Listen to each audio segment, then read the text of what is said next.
we are hopping back into the Ford Explorer once again to a 2020 film directed by Chris Sanders in his feature live action debut. This is called The Call of the Wild, adapted from the great Jack London novel, which I'm a huge fan of. Growing up, I read this a lot growing up. That was the great illustrated classic version, but Jack London's novel it's a classic. It's a timely story. Every time I've seen many iterations of this film, so of course I wanted to kind of go into it, watch the Ford Explorer here.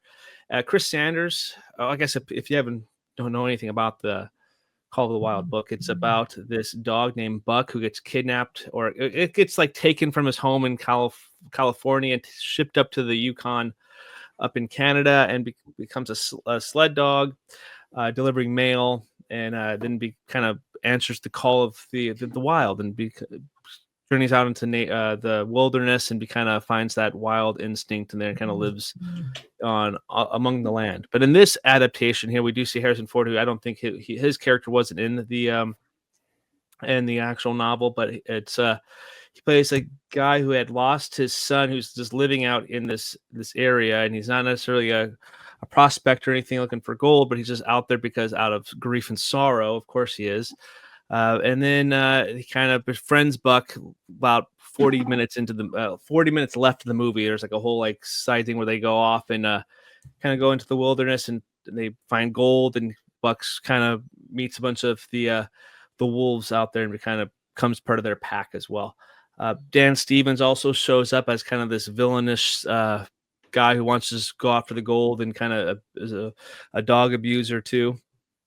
Dan Stevens is a completely different movie. He is, with the Matt Damon Award, easily there. The mustache twirling villain. He has the mustache too. I'm surprised he didn't twirl his mustache. It was pretty ridiculous. Harrison Ford's pretty good in this one as this grieving father. I think it's like easy sell for that performance there. Chris Sanders does a pretty good job. He is known for obviously the Oscar-nominated animated film, The Wild Robot. He was also teams up with How to Train Your Dragon and Lilo and Stitch and the Croods. He's also like, those are partnerships, but being his first live action, I think there's some good animation, or not animation, but there's good like action sequences in there. However, what really holds the movie back is this really poor CGI, because every single dog and every single wolf and every bear in this movie is completely CGI. And some of the proportions when they're next to people kind of seem off in every different scene. So it's a little distracting as well. However, it's still entertaining. There's still some of those little animal creatures and fun little moments with Buck here that Chris Sanders has delivered, especially in The Wild Robot.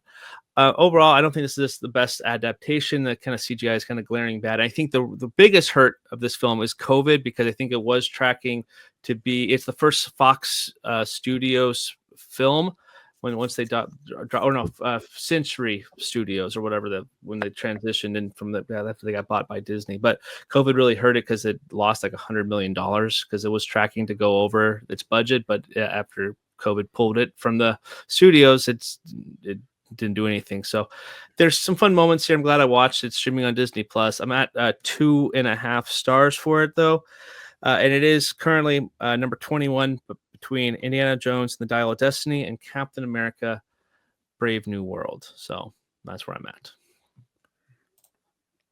I have not seen Call of the Wild. Yeah, me neither. I remember when it came out. Go read it. I love you have the Classics Illustrated version. Do you have the other?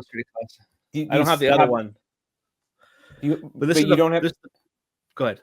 You don't have any other great Classics Illustrated, like The Hunchback of Notre Dame, or like... I have The Tale of Two Cities and several there other we go. That was a great series.